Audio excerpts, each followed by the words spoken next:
समझता हूं कि मुसलमान बेटियों पर 3 तलाक का फंदा लटका कर कुछ लोग उन पर हमेशा अत्याचार करने की खुली छूट चाहते हैं। आजकल हम देख रहे हैं कि यूनिफॉर्म सिविल कोड के नाम पर ऐसे लोगों को भड़काने का काम हो रहा है।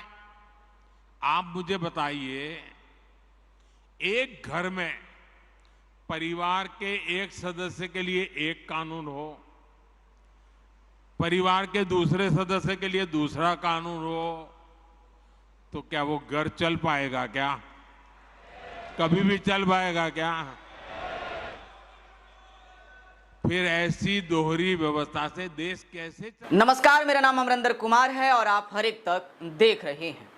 हाल ही में प्रधानमंत्री नरेंद्र मोदी अमेरिका के दौरे से वापस लौटे और मध्य प्रदेश में भाजपा कार्यकर्ताओं का एक सम्मेलन कर रहे थे, जिसमें प्रधानमंत्री मोदी ने 3 तलाक और यूनियन सिविल कोड का मुद्दा छेड़ दिया, जिसके बाद राजनीति गर्म हो गई। चारों तरफ इसकी चर्चा होने लगी और बताया ये जाने लगा कि 2024 में लोकसभा चुनाव को मद्देनजर रखते हुए प्रधानमंत्री मोदी ने इस मुद्दा को छेड़ दिया है और आगामी कुछ महीनों में मध्य प्रदेश में भी विधानसभा चुनाव होने वाले हैं। इसको लेकर के प्रधानमंत्री मोदी वहां पे भाजपा कार्यकर्ताओं का सम्मेलन कर रहे थे। दरअसल कई लोग ये कह रहे हैं कि ये जो मुद्दा इन्होंने अभी छेड़ा है, ये पूरी तरह से राजनीति कर रहे हैं। मैं आपको बता रहा हूं कि आखिरकार ये 3 तलाक और यूनियन सिविल कोड की जो मुद्दा इन्होंने छेड़ा है, दरअसल आखिरकार ये यूनियन सिविल कोड आ जाने के बाद मुस्लिम महिलाओं को कितना फायदा ये नियम, ये कानून पहुंचाएगा, आज हम आपको बताते हैं। दरअसल आप सभी जानते हैं, हिंदू, सिख, बौद्ध और जैन में ये जो धर्म है, इन धर्मों में कोई भी व्यक्ति सिर्फ और सिर्फ एक ही बार शादी कर सकता है। अगर दोबारा कोई बिना तलाक दिए शादी करता है तो ये अपराध माना जाता है और 10 साल की सजा भी हो सकती है। लेकिन वही इस्लाम धर्म में, मुस्लिमों में कोई भी व्यक्ति एक साथ 4-4 शादियां कर सकता है, उसमें कोई भी अपराध नहीं है। अगर ये यूनियन सिविल कोड आ जाता है तो इस पे नकेल कसेगी।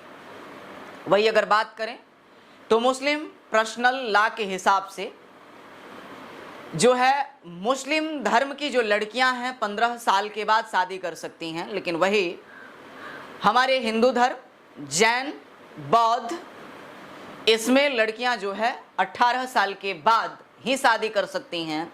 अगर 18 साल के पहले अगर ये शादी करती हैं तो ये अपराध माना जाता है। हिंदू, सिख, जैन और बौद्ध धर्म में अगर किसी का तलाक होता है तो उसमें महिला कोर्ट में जाकर के गुजारा भत्ता मांग सकती है। लेकिन वही मुस्लिम पर्सनल लॉ के हिसाब से इस्लाम धर्म में किसी भी महिला का अगर तलाक होता है तो उसे सिर्फ और सिर्फ 4 महीने 10 दिन के लिए गुजारा भत्ता मिलता है इद्दत के रूप में। सिर्फ और सिर्फ 4 महीने 10 दिन। आप सोच सकते हैं, हमारे और धर्मों में, हिंदू, जैन, बौद्ध धर्म में अगर महिला को तलाक दिया जाता है तो पूरा जिंदगी चलाने के लिए उसे गुजारा भत्ता कोर्ट के द्वारा कागज बनता है और उसे दिया जाता है। लेकिन इस्लाम धर्म में ऐसा कुछ नहीं है, सिर्फ और सिर्फ 4 महीने आपको गुजारा भत्ता मिलेगा। ये प्रश्न मुस्लिम पर्सनल लॉ के हिसाब से है और इसी में प्रधानमंत्री मोदी इसी को लेकर के यूसीसी ला रहे हैं और इसमें संशोधन होने वाला है। आपको हम बता दें कि अगर कोई हिंदू पुरुष किसी गैर धर्म के महिला से शादी करता है और उस महिला से कोई संतान पैदा होता है तो उस संतान का उस व्यक्ति के कुल संपत्ति का हक होता है। यानी कि उस व्यक्ति का जो संपत्ति होता है, उस संपत्ति में उस संतान का भी हक होता है।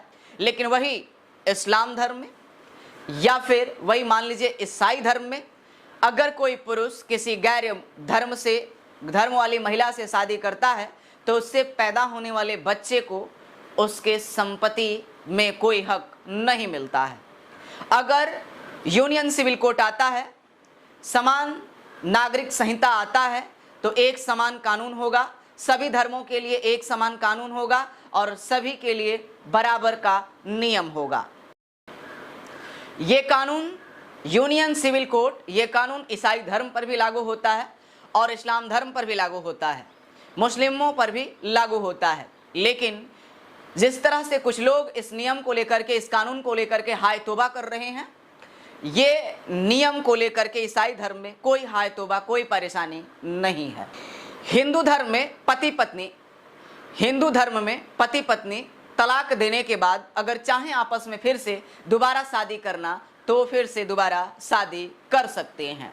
लेकिन वही अगर इस्लाम धर्म में तलाक के बाद अगर दो पति पत्नी आपस में शादी करना चाहते हैं तो पत्नी को हलाला करना पड़ता है। और आप सभी जानते हैं कि हलाला क्या होता है, कभी दूसरे दिन इस पर हम चर्चा करेंगे।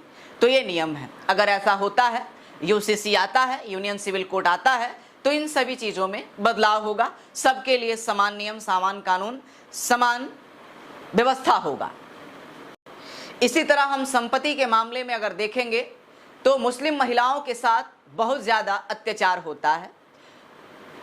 मुस्लिम पर्सनल लॉ के हिसाब से अगर किसी मुस्लिम महिला का पति मर जाता है तो उस पति का जो संपत्ति होता है, कुल संपत्ति का 6वां हिस्सा पत्नी को मिलता है और बाकी सारा उस पति के रिश्तेदारों को जाता है।